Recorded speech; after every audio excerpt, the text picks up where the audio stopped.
tonight at the office, John? It's always disappointing when you lose, especially at home. Second time in a row in that fashion.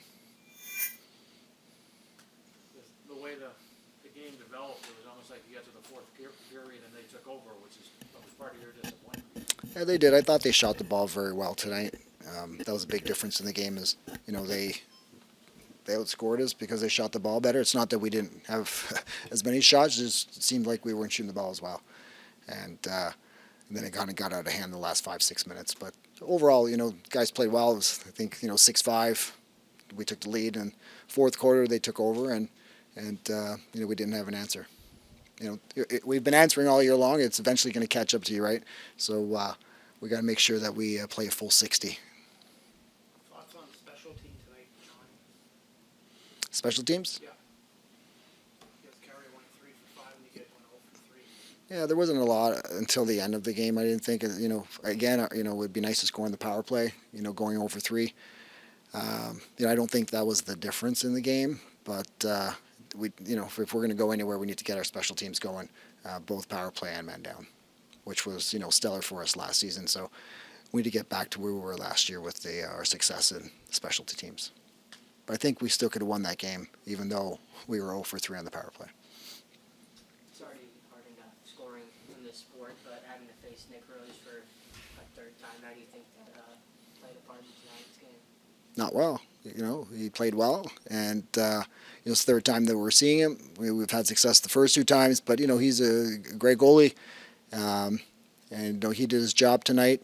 Stood tall and made a lot of saves for them, inside and out. So I thought he was a big part of their victory tonight. Something about scoring in your late 30s. Mr. Dixon keeps going on and on, doesn't he? Yeah, he had a great game, and he's feeling it, and he just couldn't miss from both outside and inside. Scored nice one-handed goals, getting creative. He was feeling good out there, and I think I didn't get the stat sheet, but I think 2 guys had 10 goals together, 6 and 4. So we got to find a way to clamp down on people when they get hot like that. When someone like that does get hot, is there much you can do defensively to adjust on him? Yeah, it's easier said than done, right? Yeah. It's you can go try to shut him off, and then other things happen. But he had a pretty good supporting cast. It was 6. One guy got 6 goals, 4 and 3 and 3. So when everybody, like we always say about our offense, we don't want when we have many threats, it's hard to stop. Just it's hard to stop 4 or 5 guys. So if we want to shut him off, when we're going to be vulnerable somewhere else. So he did a good job of coming around and shooting screens, and he does it well. And unfortunately, he was successful tonight 6 times. Is it going to be the same lesson plan as when you faced San Diego back-to-back weeks? I hope so. Last home game we lost San Diego, and we had the opportunity to play them again. So it's nice having the opportunity to play Calgary our next game, because this game is fresh in our mind. So hopefully that gives us a little extra motivation. But regardless of who it is, after coming off of a loss, you always want to, show well. You don't want to start getting on a run of losses, obviously. So right now we're 9-2, and our goal now is to stay at the top. And it's in a tough league, and I remind the team every game that every team in this league can win any night, and that's a 6-6 team fighting for a playoff spot, and they brought it, and they deserve to win tonight. They played very well. John, there was 4 times tonight where there was a goal called off, waved off, called off on replay, and a couple of those Calgary. Well, there was twice that we scored, and there was a no goal, and they immediately scored. And trust me, both times I thought about throwing a flag, but we don't have video fast enough or focused in enough where I could take that chance. And I don't know if still haven't seen the video on it. I don't know if both of them were in or not in, but that's a 4-goal swing. So those were potentially turning points in the game. We didn't get that break, and the other one was, we had a penalty called and delayed, and Mickey scored as well. So that's another, and then they came down scoring the power play. So potentially, that's another 2-goal swing, right? So, those didn't go in our favor tonight, but, you got to find ways to win. Today we didn't. We found ways to lose. So. John, Yeah. on your team's energy level coming into this game tonight? I thought it was okay. It's again a situation where you're coming home and you got a sold out crowd, and it's easy to kind of take advantage of that and take it for granted.